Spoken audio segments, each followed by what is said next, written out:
SirRoan has and his company called 718 Design is a permaculture design as well with the environment in mind. And SirRoan has taught in many countries the concept, which is still a concept to many of us, of permaculture. And I think this is a perfect blend for choice of the future for the environment. SirRoan.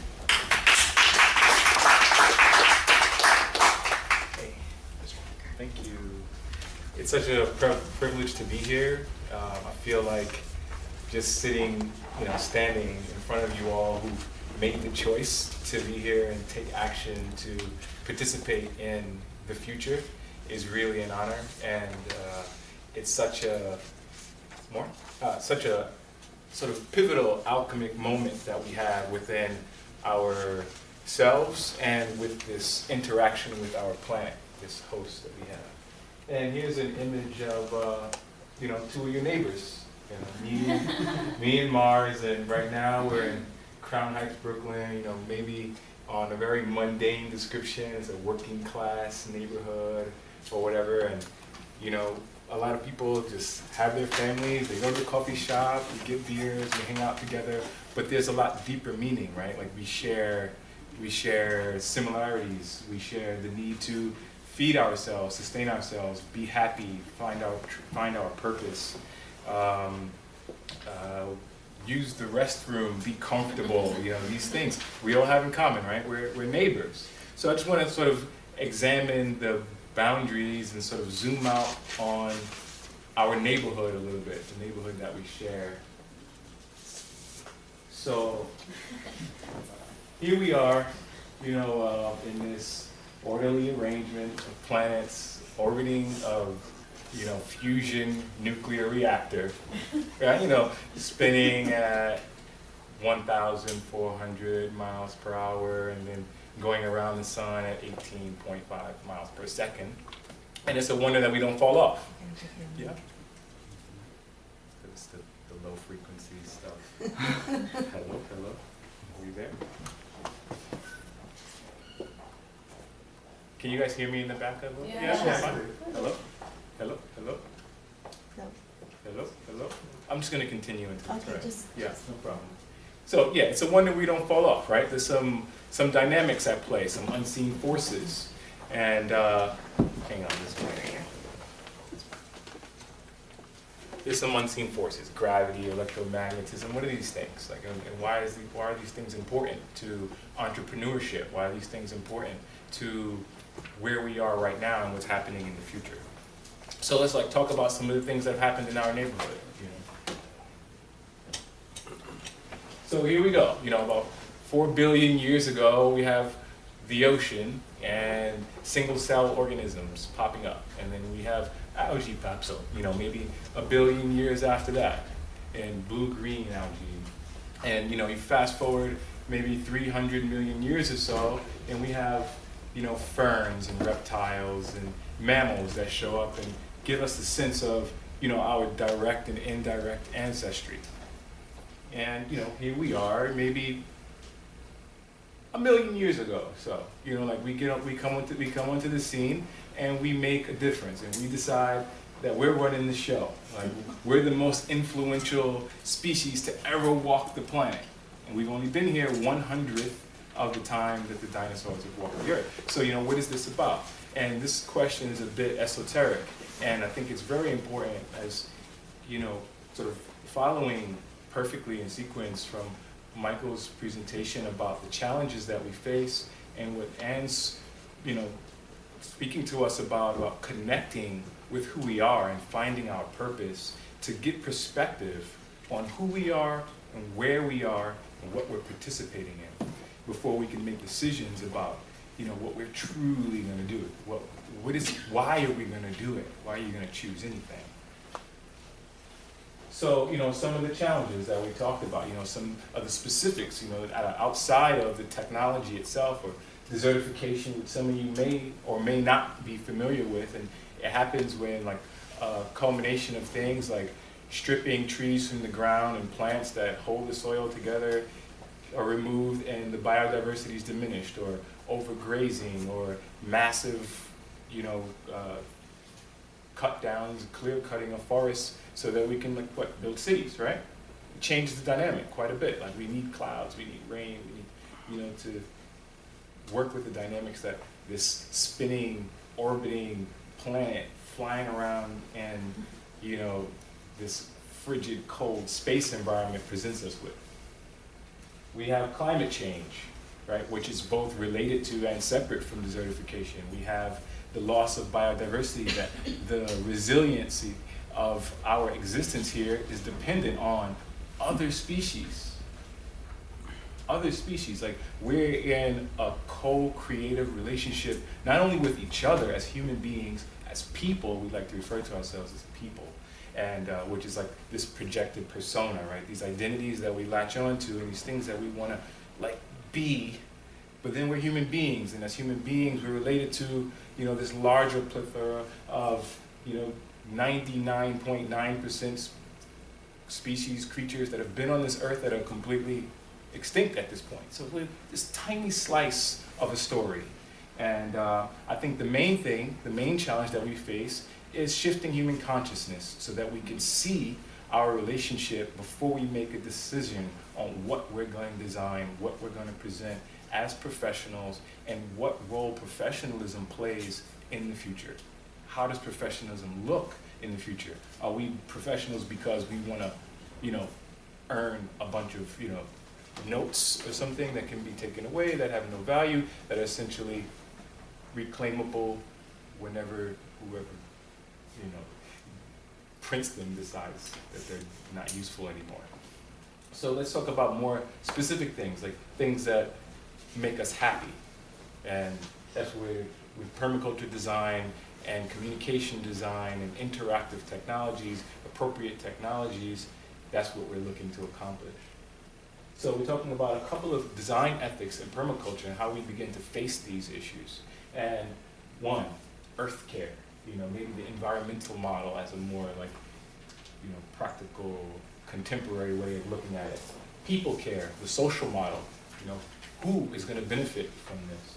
And the fair share model, the economic model, right, which doesn't necessarily mean money or economy as we know it right now. We can begin to be creative about what that is. It's just value exchange in economies that existed and will continue to exist way beyond the paradigm that we're currently looking at. And there's some principles here, lots of them, 12 to be specific, and they go, you know, they have layers. You know, one of the things we like to do in permaculture design is observe and interact.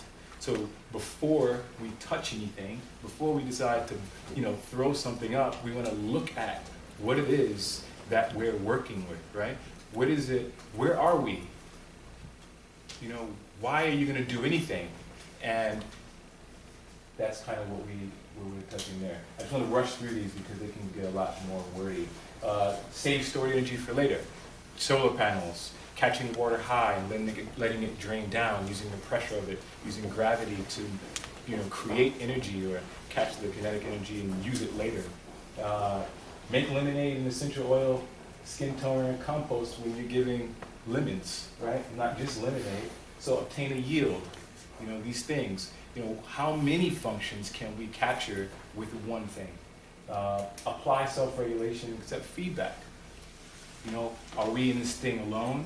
Are we speaking to an audience and listening to what they have to say? Everything's a question and answer. Everything's this dance and invitation with our emotions and releasing of the ego as we design into the future paradigm. Use valuable renewable resources.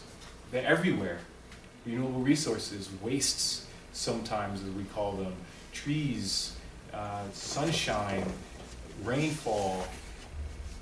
Depending on where you see the creativity, what the problem is, and what you want to accomplish, almost everything that's provided by nature is a renewable resource.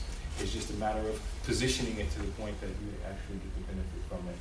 Produce no waste, right? Which is, how do you produce no waste? That's impossible, right? Why do we have sanitation? Like, it doesn't make any sense. There is no waste in a forest, right? A tree drops its branches, mushrooms grow, it becomes mulch for something else. becomes either understory, canopy. There's a large dance of dynamics within the relationships of each species and its function, both in life and death, including like a humanure, right? How much power can we create with that? We have the ability to, you know, maybe 13 kilowatts or so with about 30 to 60 tons of brush that you can collect from a forest. You can make 13 kilowatts of energy, produce a bunch of heat, vent it into a home, make radiant heating with it, have the water captured up high, let gravity drain through it, and voila, you're off the grid without a solar panel. And we go on and on. You know, you take a picture of this and look it up when you get a chance. So this here's a little quick flow chart of just kind of how we can start to think about, you know, some of the things that we're dealing with. Just going back to the Earth and the Sun example. We're going around the sun, right? And we're spinning as we go. And here's some of the things that we deal with on a regular, everyday basis. This is no big deal. Everybody knows what that is. But then we start to look into some of the spaces in between the spaces here. We end up with more options, right? That distance and fluctuation, those aspects, give us, you know, the opportunity to harness solar energy by angling our solar panels, by angling our windows passively. Before we go into high-tech technology, right, we can catch that energy in specific materials in the ground, in our walls, and hold it there without the need to, you know, mechanize anything. And we do this, Earthship Biotexture. We build homes that maintain 70 degrees all year long, 115 degrees out, and minus 15 degrees out. We have 70 degrees inside all year long, growing food, recycling water 5 times before it gets out of the house, and it's a nice way to live. All right, you have the sun indirectly giving us evapotranspiration and wind, right, through the pressure systems that are happening here, and we can stand in the way and harness some of that. Of course, we don't want to get in the migratory paths of big birds and things like that, but you know, we need to be conscious about why we choose to do anything. It is not just profit. We have compost and the partnership with microbes that we can create to create tremendous amounts of energy, and our partnership is recognizing and honoring each species and their role, what they're doing, what we're doing with them, and how we can, you know, find, you know, value in our relationships.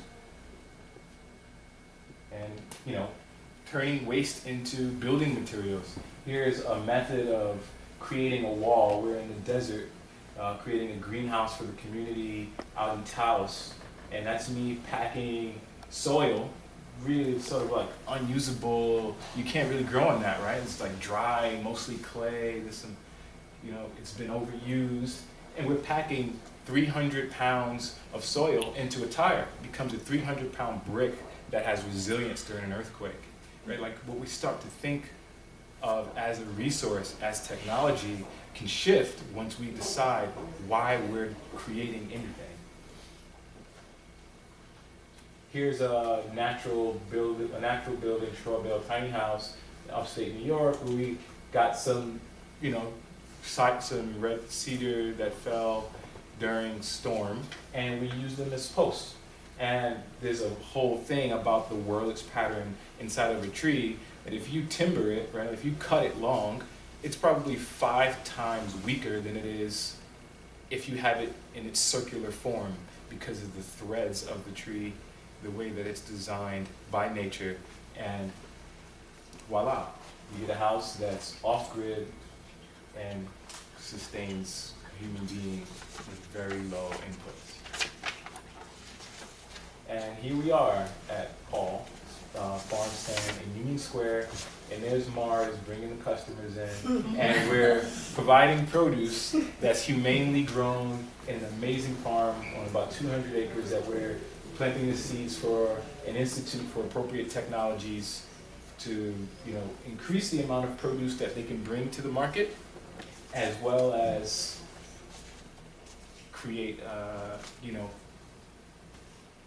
things to share, knowledge, abundance, you know, community. And here's a piece of technology. It's a concept that we've designed for Paul's place.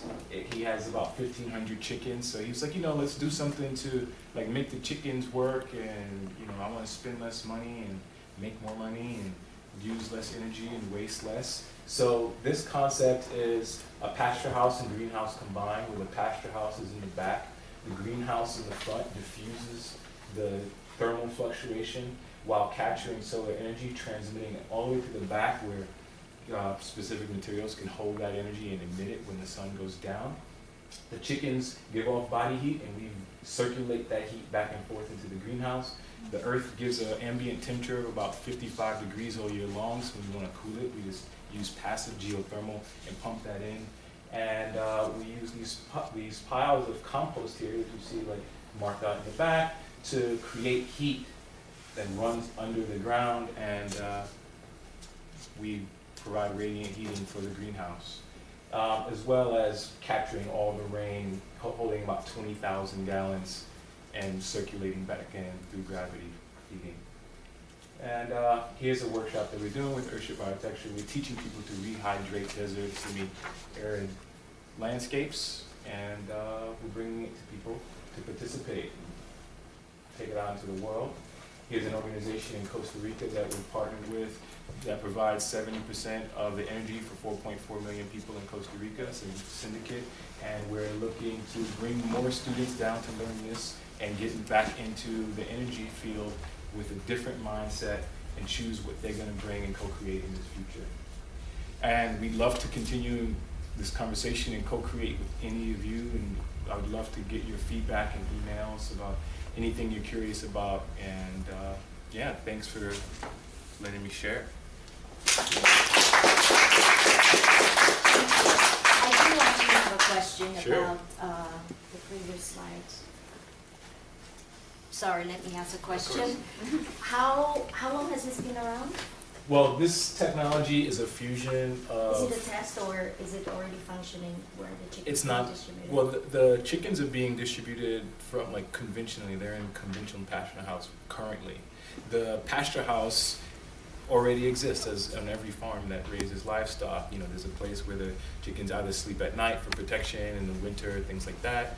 In the summer at night, so hawks don't eat them, and things like this. The Earthship technology, which this is an adaptation of, has a much smaller greenhouse in the front, but based on the amount of space and their the formulas that you can use to determine how much sun you're going to get in and how much energy that's going to give you. You get about, I don't know, 1/3 of a kilowatt per square meter in a structure like this. Do you know how many are being, how many of these are? This is a concept. Is it concept? And we need about, honestly, this is a design for about 7,300 square feet that will support chickens, and about 4,500 square feet of growing space for the greenhouse, all passive, all off grid, will pay for itself in 2 years in savings, not to mention the revenue that's coming from it. And we need about 160,000 to stand it up. 160,000, and it will be recovered in 2 years' time. Yes. Well, the savings alone will recover it in 2 years' time. Okay. The revenue will put it, 1,000% over. Wow. Any questions?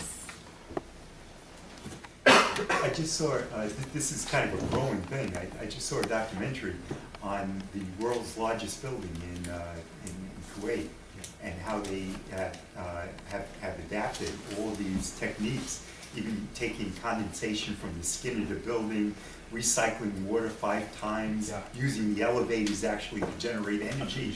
It's amazing, yeah. It's the things that now that they're aware of, that you could incorporate engineering in order to really make the buildings environmentally friendly.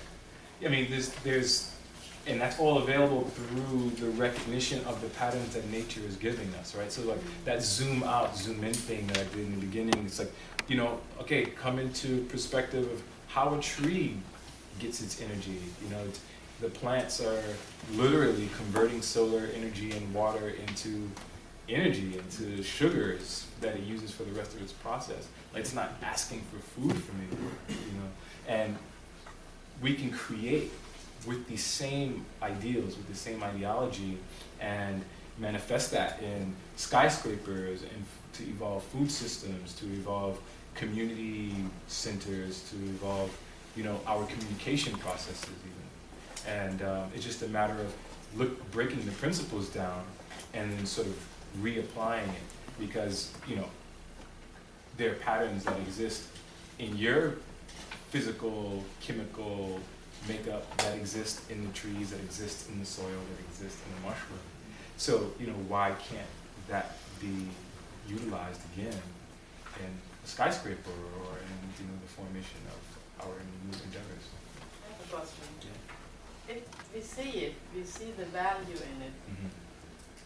You know, it's beautiful, you know, in every respect. Why isn't it taking off? Is it because of the profit of the corporations? They're not willing to invest, or they don't understand, or we're not teaching them enough? I mean, Citibank, I work in Citibank, they have a, you know, award-winning building in Long Island. Why isn't prevalent? Well, I mean, this is a fairly new concept. Like, this design, I'd say we presented to NYSERDA, which is the New York State Energy Reformation Department, Development Agency, and, you know, this was maybe 4 months ago, and at that time, no one else was doing this exactly, and right now, no one else is doing it yet. I mean, all the projections and all these things I can show, but right now, I think the reason why it hasn't taken off, literally, like, it just hasn't been catalyzed. There's nothing to stop it from being successful. All the land in the world is available to do 400% more. Like in New York State, for instance, it's about a $4.4 billion industry for agriculture, right? Which is fairly large, but we're like 22nd in the country in agriculture. And, you know, right now during the winters, we import lettuce from California. California is struggling to get water. We have an abundance of water, but we don't have the design to do 4-season growing. This is 4-season growing that, like, you know, looks at livelihood, that takes living, you know, walking things and puts it together with plants like it is in nature to create this symbiosis even indoors that's not detrimental. And yeah, I mean, I would love to sort of talk with some people who are interested and say, okay, you know, what does this model look like, you know, one as a test or beta, so we can like get the specs on it, and then what does it look like to roll out somewhere, and even if there's another partner that would actually do the physical development, or if we can just like get one going. Some of the people, the greenhouse department at Cornell took interest in it, and then once it goes up, they want to put sensors in it to monitor how we can like really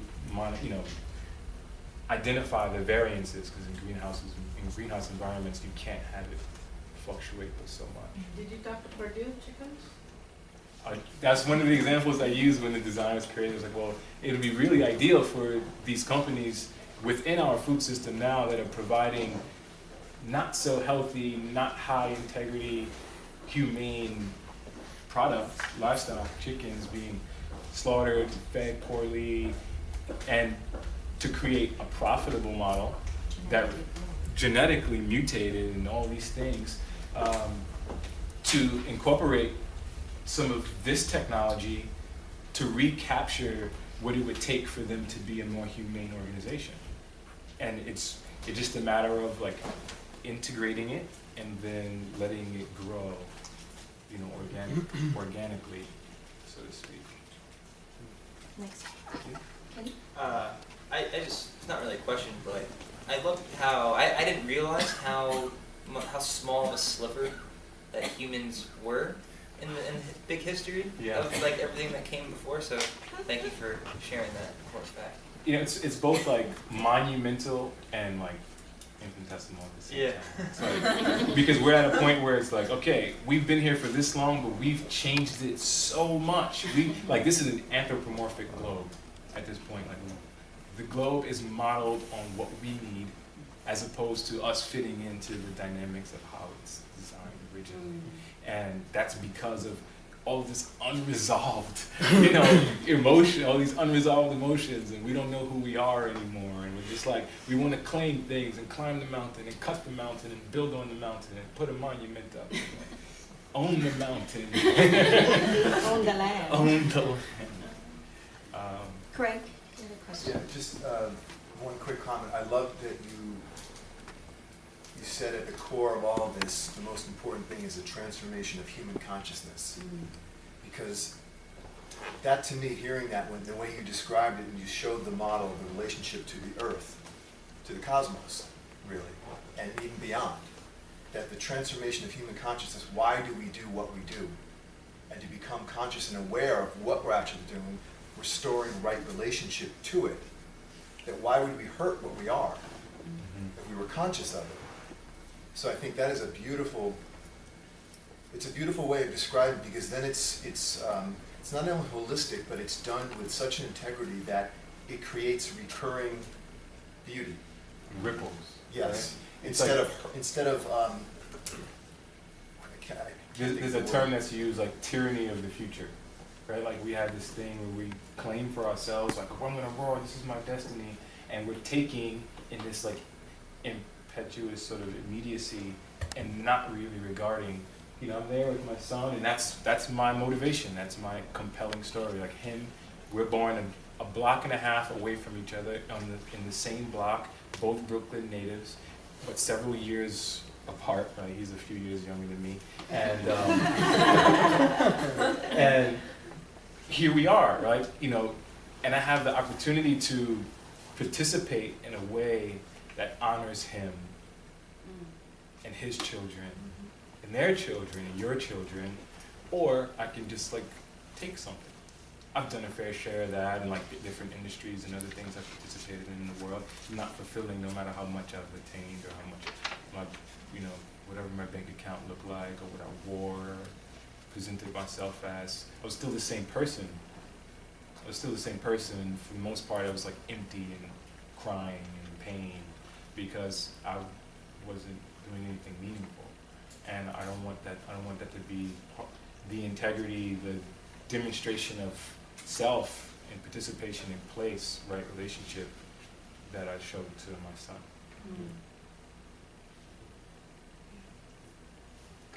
I just want to comment also, I thought a lot of the concepts that you've introduced are just absolutely fascinating. I want to thank you for that, and it's inspiring to see the thought process and thinking about the science and the ancient wisdom and so on as being combined into this sort of technology for the future. And I think you had the last page had some contact information on your slide. I was interested in seeing that. Yeah, please, you know, whatever feedback you have or curiosities about projects that we have, I'd love to share, because the truth is, I think one of the truths are, and this is a game we sort of play with our, you know, semantics of it, and is that we need to continue to collaborate to make these things real.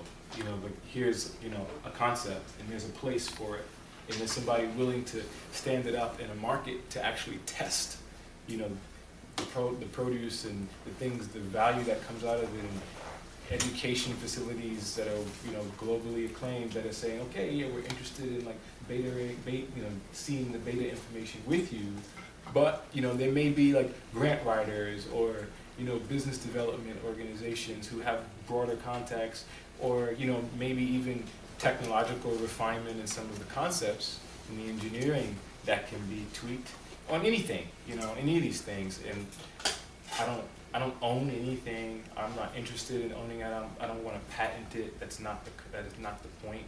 I feel like just by the merit of introducing abundance